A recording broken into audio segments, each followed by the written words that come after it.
Hello അസ്സലാമു അലൈക്കും, welcome back to my channel. അപ്പോൾ നിങ്ങൾ തമ്മിൽ കണ്ട പോലെ തന്നെ കരിമ്പില്ലാതെ എങ്ങനെ കരിമ്പ് ജ്യൂസ് ഉണ്ടാക്കാം. കരിമ്പ് ജ്യൂസിൻ്റെ അതേ ടേസ്റ്റാണ് കേട്ടോ, ആ കളറൊന്നുമല്ല. അപ്പോൾ ഇതിനേക്ക് ആവശ്യമായത് നമുക്ക് വേണ്ടത് ശർക്കര വേണം, ചെറുനാരങ്ങ വേണം, പുതിനയില വേണം, ഇഞ്ചി വേണം. ഇതേ സാധനം ഇത്ര മാത്രം മതി കേട്ടോ.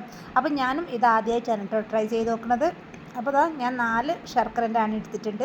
പക്ഷേ ഇത് കുറച്ച് മധുരം കൂടുതലാണ്. അപ്പോൾ 2 എണ്ണമൊക്കെ മതി കേട്ടോ. നമ്മളിപ്പോൾ ഒരു ജഗ്ഗിലാണ് ഉണ്ടാക്കുന്നത്, അപ്പോൾ 2 എണ്ണമൊക്കെ മതി. നിങ്ങൾ എടുക്കുകയാണെങ്കിൽ 2 എണ്ണം മതി കേട്ടോ. അപ്പോൾ 2 ശർക്കരൻ്റെ ആണ് എടുക്കുക. എന്നിട്ട് അതിലേക്ക് കുറച്ച് വെള്ളം ഒഴിക്കുക. എന്നിട്ട് അത് നമ്മൾ നല്ലപോലെ പാനിയാക്കുക കേട്ടോ. ശർക്കര പാനിയാക്കുക. നല്ല അടുപ്പത്ത് വെച്ചിട്ട് നല്ലപോലെ ഇളക്കിയിട്ട് ശർക്കര പാനിയാക്കുക. എന്നിട്ട് അത് ചൂടാറിയതിന് ശേഷമാണ് നമ്മൾ മിക്സിയിലിടുന്നത്. അപ്പോൾ നല്ലപോലെ ഒന്ന് പാനിയാക്കാം. 2 എണ്ണം എടുത്താൽ മതി കേട്ടോ, 4 എണ്ണം എടുക്കേണ്ട ആവശ്യമില്ല. അപ്പോൾ നമ്മൾ എടുത്തിട്ടുണ്ട് കേട്ടോ. പിന്നെ നമ്മൾ ചെറുനാരങ്ങ 3 എണ്ണം എടുത്ത് പിഴിഞ്ഞ് വെച്ചിട്ടുണ്ട്. നമ്മളിത് പാനിയാക്കുന്നുണ്ട്. അപ്പോൾ നമ്മൾ വീഡിയോ ആദ്യമായിട്ട് കാണുന്നവരാണെങ്കിൽ സബ്സ്ക്രൈബ് ചെയ്യുക, ലൈക്ക് ചെയ്യുക, ഷെയർ ചെയ്യുക. അപ്പോൾ നിങ്ങളും ഇതേപോലെ തന്നെ ഒന്ന് ട്രൈ ചെയ്ത് നോക്കാം. എന്നിട്ട് കമൻറ്റ് ബോക്സിൽ അറിയിക്കാം കേട്ടോ. ഒരുവിധ ആൾക്കാരൊന്നും ചെയ്തിട്ടുണ്ടാവില്ല, എന്നാലും ചെയ്ത് നോക്കിയിട്ട് കുഴപ്പമില്ല, നല്ല ടേസ്റ്റൊക്കെ ഉണ്ട് കേട്ടോ. അപ്പോൾ 4 ശർക്കര അതിനെക്കൊണ്ട് കുറച്ച് മധുരം കൂടുതലാണ്. പിന്നെ അതേപോലെ തന്നെ നമുക്ക് പുതിന ഇട്ടത് കുറച്ചൊരു വാടിയതാണ്, അതുകൊണ്ടിട്ടാണ് നമുക്ക് ആ ഒരു കളർ ചേഞ്ച് ഇല്ലാത്തത് കേട്ടോ. അപ്പോൾ നമ്മളിതാ 3 ചെറുനാരങ്ങ മിക്സിയിൽ പിഴിഞ്ഞെടുത്തിട്ടുണ്ട്. പിന്നെ കഷ്ണം ഇഞ്ചി എടുത്തിട്ടുണ്ട്. പിന്നെ പുതിനയില കൊണ്ടില്ല, പുതിനയില കുറച്ച് വാടിയ പുതിനയിലാണ് നമുക്ക് കിട്ടിയത്. അപ്പോൾ അതുകൊണ്ടിട്ടാണ് കളർ ചേഞ്ച് വരാതെ കേട്ടോ. അപ്പോൾ കുറച്ച് അധികം എടുക്കുക പുതിനയിലൊക്കെ. അപ്പോൾ ശർക്കര 4 എണ്ണം ഉള്ളത് 4 എണ്ണം നമ്മൾ ഒഴിച്ചിട്ടുണ്ട്. 2 എണ്ണം ഒഴിച്ചാൽ മതി കേട്ടോ. അത് പ്രത്യേകം ശ്രദ്ധിച്ചാൽ മതി. പിന്നെ അപ്പോൾ ശർക്കരൻ്റെ ചുവ മാത്രമേ ഉണ്ടാവും, ഇതിൻ്റെ ചുവ ഉണ്ടാവില്ല.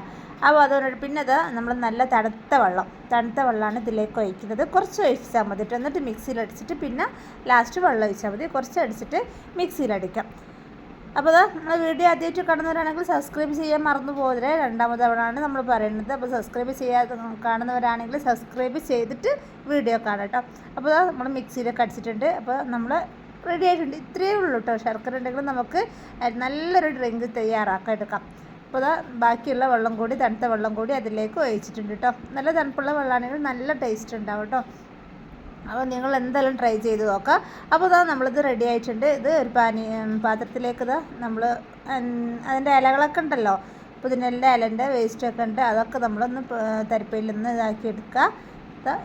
കളർ ഈ ഒരു കളറാവാൻ കാരണം നമ്മൾ ശർക്കര 4 എണ്ണം എടുത്തത് കൊണ്ടിട്ടാണ് കേട്ടോ. അതിലേക്ക് നമ്മൾ ഐസ് ക്യൂബ് ഇടുന്നുണ്ട്. ഐസ് ക്യൂബും കൂടി ഇട്ടുകൊണ്ട് പൊള്ളിയാണ്.